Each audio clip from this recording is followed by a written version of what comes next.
Logement, mobilité, commerce, finance, rares sont les secteurs à ne pas avoir été déstabilisés par les plateformes de consommation collaborative.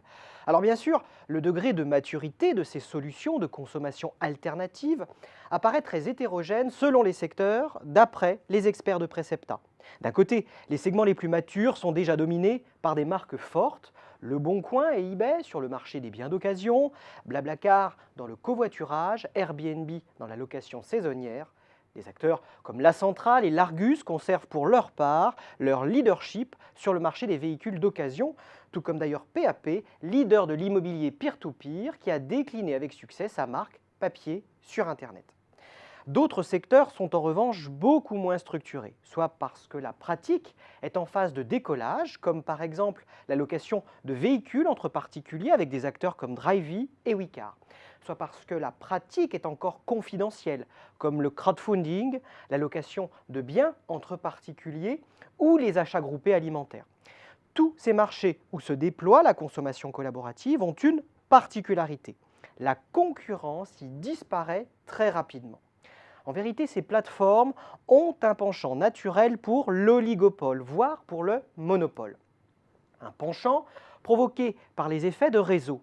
Pour bien comprendre les effets de réseau, il suffit de penser au téléphone. Sa valeur ou son utilité pour chacun des utilisateurs dépend du nombre total d'utilisateurs. Ainsi, plus une plateforme parvient à capter de nouveaux clients, plus elle devient attractive pour des non-clients et plus son pouvoir de monopole se renforce.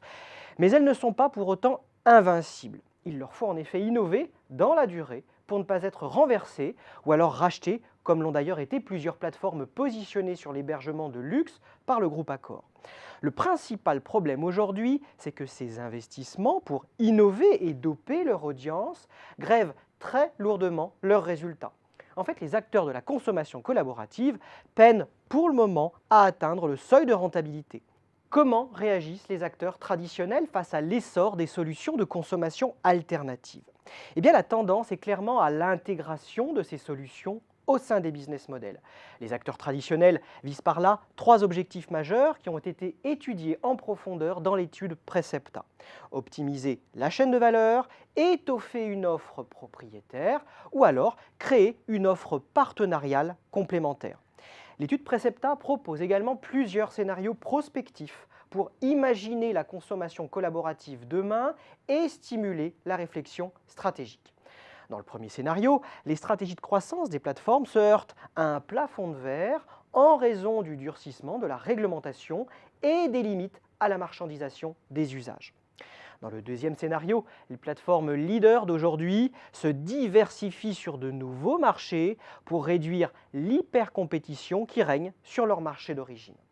Enfin, le troisième scénario envisage l'émergence de méta-marketplaces qui auront pour fonction de créer des parcours cross-modal pour faire converger la consommation traditionnelle et la consommation collaborative.